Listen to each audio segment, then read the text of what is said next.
Donc Françoise Delbar et Pierre Langlais, bonjour. Donc vous êtes candidat pour la liste ouvrière au régional.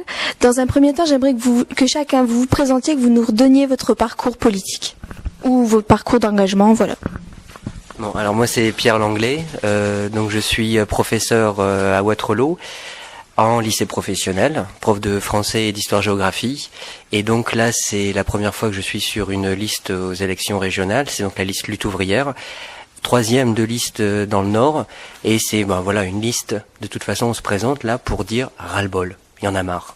Il y en a marre de voir finalement les banquiers, les capitalistes qui sont les responsables de la crise et qui on leur étale le tapis au niveau pognon, au niveau de l'argent, alors que et c'est à nous qu'on voudrait faire payer la crise, nous on n'est pas d'accord et c'est ça ce que nous on tient à dire dans ces élections. Et pour vous? Alors moi je suis Françoise Delbar, je suis dans la formation continue et de par ma profession j'aborde tous les problèmes que subissent justement les gens de Roubaix et de partout en France d'ailleurs, c'est-à-dire le chômage, le licenciement. J'ai eu aussi des stagiaires, par exemple, de Métal Europe ou de Lévis, et aussi des gens, par exemple, qui ont été intérimaires à la Redoute pendant de nombreuses années, qui ont été licenciés. Et donc, ça montre bien que, justement, le motif de notre engagement dans cette campagne, c'est de dénoncer tous ces aspects qui montrent que, finalement, tous les travailleurs subissent de plein fouet cette crise économique. Voilà. Alors, quel est le bilan que vous faites de la politique régionale actuelle ? Le bilan de la politique actuelle, on le connaît, on le vit et on le subit tous, parce qu'aujourd'hui, c'est le problème du chômage. Il n'y a pas une journée où on n'annonce pas justement des licenciements. C'était les Pimki, c'était la Redoute, c'était les Trois Suisses. C'est un groupe comme Total aujourd'hui. Et déjà, le chômage, c'était pesant avant la crise, mais là, avec cette crise, ça devient une vraie hémorragie. Et je pense aussi, par exemple, c'est aux intérimaires. Parce que souvent, les intérimaires, quand ils sont en fin de contrat, on dit pas que c'est des licenciements, mais quand ça se termine et puis qu'il y a rien au bout, si, c'est comme des licenciements. La seule chose qu'on trouve en ce moment, c'est quoi? C'est 3 heures d'inventaire chez Auchan. C'est pas avec ça qu'on peut vivre, Donc là, c'est le premier bilan, le premier problème que qu'on pointe du doigt, c'est justement le problème du chômage. Le deuxième problème, et c'est lié, c'est le fait que nos revenus, ils sont de plus en plus bas. Que ça soit les salaires, que ça soit les retraites, que ça soit les allocations, en ce moment, justement, on n'arrive plus à s'en sortir. Pour plein de gens, autour de nous, parmi les travailleurs, finalement, la fin du mois, c'est le 10, et puis après, il n'y a plus rien. Alors ça, nous, on trouve que c'est scandaleux, d'autant plus, qu'il y a de l'argent, on voit la famille Mullier, par exemple, c'est une des premières fortunes de France. Et puis, il y a quelque chose, je trouve, au niveau du bilan qui est complètement fou, c'est que d'un côté, on voit des travailleurs qui se crèvent au boulot, littéralement. On n'en peut plus, les cadences qui augmentent, etc. Et de l'autre côté, on voit des gens qui se crèvent au chômage. Et nous, on dit ça, c'est pas normal, et que justement, on faudrait aujourd'hui faire quelque chose par rapport à ce problème du chômage qui est, je dis, une vraie hémorragie, un vrai carnage. Sur les autres questions de la politique régionale, telles que le transport, quel est le bilan que vous en faites? Alors, il y a des choses à dire sur le transport, mais comment dire? Justement, le problème du chômage, nous, on dit, c'est le problème numéro 1. C'est vraiment là-dessus que nous on tient à intervenir, c'est là-dessus qu'on se présente parce que c'est plus possible. Bon, sur le transport, il y a des choses à dire, sur les écoles, il y aurait des choses à dire, sur les hôpitaux, on pourrait dire plein de choses et c'est là où justement nous le problème numéro 1, c'est le chômage et les bas revenus. Justement, quelles sont les grandes lignes alors du programme de lutte ouvrière?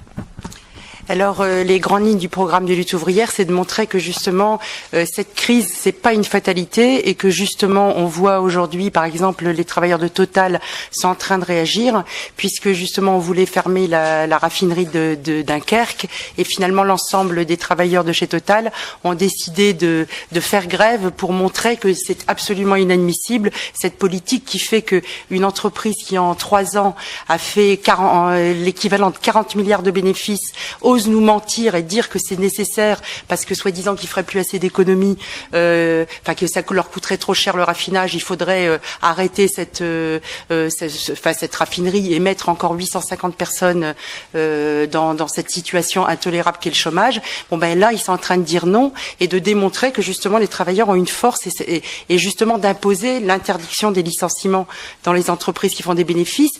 Si vous voulez, par exemple, le PDG de Total, Monsieur de Margerie, qui dit que soi-disant que ça ne rapporte plus rien le raffinage, eh bien, nous on dit qu'il faudrait que justement les travailleurs contrôlent les comptes des entreprises parce qu'ils racontent n'importe quoi en fait. Et c'est intolérable qu'on puisse avoir 40 milliards et mettre les gens dehors. Donc nous, voyez, on pense qu'il faudrait contrôler les comptes de ces grandes entreprises. De la même manière, les banques à qui on a filé des milliards et qui en fait quoi finalement avec, la semaine d'après, on apprenait qu'ils avaient déjà perdu 1 milliard en spéculant alors qu'on venait de leur donner la semaine d'avant, on se dit, ils se fichent de nous. Donc tous ces gens-là, nous on pense qu'il faudrait contrôler les comptes et des grandes entreprises et des banques. Et d'autre part, justement contre ce fléau qu'est le chômage, on pense que ce qui serait très important, ça serait de répartir le travail entre tout le monde.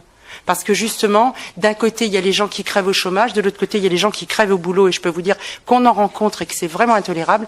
Moi, de par mon métier, tous les chômeurs là qu'on a mis sur le côté de la route, qui ont plein de qualités, puis qui sont finalement devenus inutiles dans le cadre de cette société.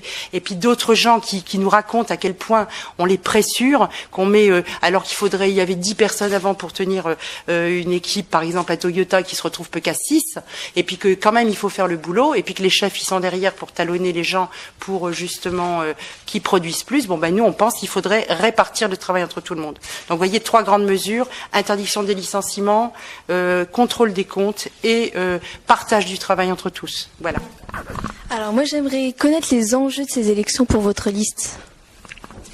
Les enjeux, je vais d'abord parler des autres listes, mais les enjeux de ces élections, c'est quand même pour tous ces politiciens, c'est de se partager le gâteau pour arriver au conseil régional et puis finalement gérer ce conseil régional. Mais moi, ce que je vois dans le conseil régional, c'est toute une partie du budget. À quoi il est destiné? Eh ben, c'est des aides directes, indirectes aux entreprises. Et pas des petites, c'est des grandes, c'est Auchan, c'est Total, c'est La Redoute. C'est des entreprises qui ont déjà des milliards de profits. Et en plus, le conseil régional, il leur donne comme ça, je vous dis, cet argent en aide directe ou indirecte.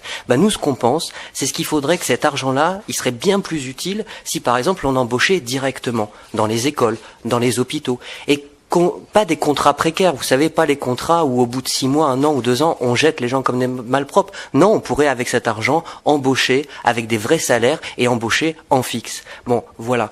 Après, le conseil régional, faut quand même voir la réalité des choses. Ces élus du conseil régional, et d'ailleurs comme les ministres, et même comme Sarkozy, face à des groupes comme Total qui licencient, qu'est-ce qu'ils font?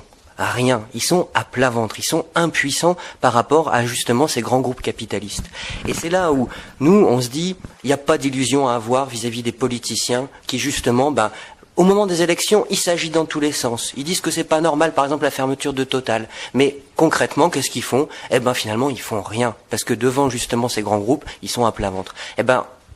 Nous, en tout cas, comme enjeu dans ces élections, c'est d'affirmer justement qu'il y a un courant parmi l'électorat, parmi le monde ouvrier, qu'on n'est pas dupe de ça. Que c'est pas en changeant une équipe de politiciens contre une autre équipe de politiciens qu'on changera les choses, mais par contre, c'est que si tous les travailleurs, on se met ensemble et on impose justement nos revendications. D'accord. Alors, dernière petite question, pourquoi les électeurs doivent-ils voter pour la liste lutte ouvrière ? Eh bien, nous pensons qu'il faut justement montrer qu'on est en colère, montrer qu'il y a de l'argent dans cette société, que la crise, il y a que les travailleurs qui la payent, et qu'on peut dire que non, on n'est pas d'accord pour payer cette crise. Il faut faire payer toutes ces grosses fortunes, les actionnaires, et que donc on est une force, et qu'il ne faut pas se résigner, et qu'il y a eu des grands mouvements sociaux dans les années 36 et 68, et que c'est vers cette remobilisation-là du monde du travail pour ne pas payer cette crise. Et en votant pour nous, ça sera un vote clair de dire qu'on est en colère et qu'on n'acceptera plus de payer la crise pour tous ces gens qui s'en foutent plein les poches. D'accord. Je vous remercie.